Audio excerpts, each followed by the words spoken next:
And we begin in Greece today, where fire officials say at least 32 people have been killed and dozens more injured in a train crash. A cargo train collided with a passenger train near the city of Larissa in the Thessaly region. Conditions for the rescuers are described as very difficult. The army's been mobilised to help, and dozens of fire and ambulance staff are at the scene. Stephanie Prentice reports. It's been described by local authorities as a powerful collision and a terrible scene, while passengers said the crash felt like being in an earthquake. We heard a big bang. It was 10 nightmarish seconds. We were turning over in the wagon until we fell on our sides and until the commotion stopped. Then there was panic, cables everywhere. Fire. The fire was immediate. As we were turning over, we were being burned. Fire was right and left. As rescue teams work their way through these dark and smoky carriages, the death toll keeps rising.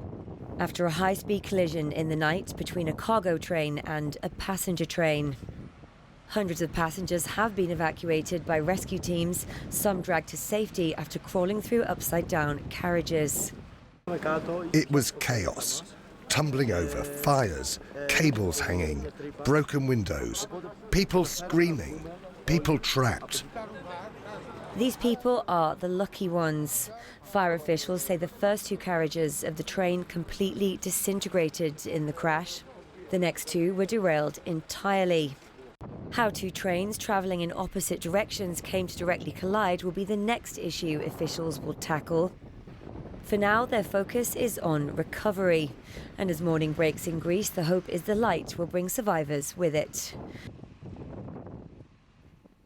And Stephanie joins me now in the studio. So Stephanie, it's just after 8 o'clock in the morning there. So it's, a lot easier for those who are trying to help and rescue, find out if there's any other survivors. Absolutely, Sally. So this has been described as the worst train crash that Greece has ever seen. And during the night, of course, rescuers have been picking through carriages, through debris, broken glass, twisted metal, in the dark with torches. What we've been seeing this morning from the latest pictures is a much lighter scene that will make that job a lot easier. We know that more teams are arriving all the time, and they do hope to find survivors. They're still calling this a rescue mission, not a recovery mission. But alongside all that concern for the survivors and the initial shock, begs the question of how this happened. This was a high-speed cargo train colliding with a passenger train, and as yet we've been given no indication as to how or why.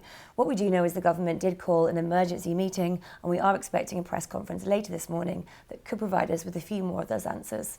Yeah, that is the key question, isn't it? What happens afterwards in terms of an investigation as to how this could happen with so many fatalities. Absolutely, and that is what we're expecting to unfold as the morning goes on.